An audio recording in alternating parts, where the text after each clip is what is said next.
L'intelligence artificielle contribuera à l'amélioration du système éducatif congolais. Sachez qu'elle fera son entrée dans la correction de l'examen d'État de l'édition en cours. La ministre d'État en charge de l'Éducation nationale a présenté le premier logiciel de correction de l'exéta intégré à l'intelligence artificielle. C'était à l'occasion de l'inauguration du bâtiment rénové du centre de correction des examens d'État, un pas de plus dans la sécurisation, la fiabilisation et l'accélération du traitement et de la publication des examens d'État, ainsi que pour l'amélioration tangible des conditions de travail au sein de l'imprimerie. Le centre de correction des examens d'État dans les installations de l'Inspection générale de l'enseignement à Kinshasa est complètement rénové et est inauguré ce jour par la ministre d'État en charge de l'éducation et de la nouvelle citoyenneté.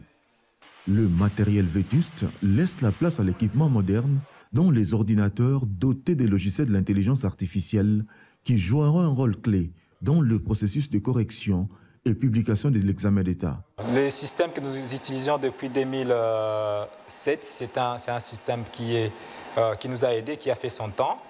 Mais avec la nouvelle technologie, avec la technologie de l'intelligence artificielle, tout ce qui est en train de voir les jours en ce moment ici, il était important de mettre à profit les avancées technologiques pour passer d'un ancien système vers le nouveau que nous avons maintenant.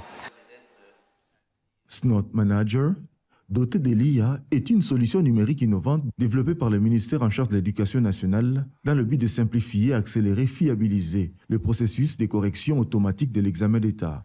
Question de tirer profit des bons usages de l'intelligence artificielle dans l'amélioration du système éducatif congolais. Avec son avènement, nous sommes allés jusqu'au niveau de l'intelligence artificielle pour que nous puissions gagner du temps.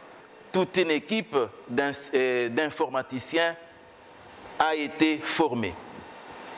Dans 3 vagues, nous sommes sûrs qu'avec cette session, en moins d'une semaine, nous publions les premiers élèves. Et avec bien sûr l'idée que son Excellence a plutôt en tête, nous finirons par éviter aussi les retours de mal à Kinshasa.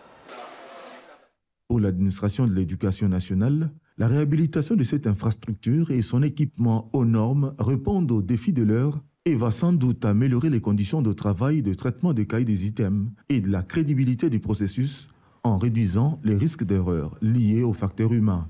Cette rénovation, un pas de plus dans la vision de Raïssa Malou sur la modernisation des services du ministère de l'Éducation nationale et des nouvelles citoyennetés avec intégration des nouvelles technologies de l'information et de la communication dans tout son fonctionnement.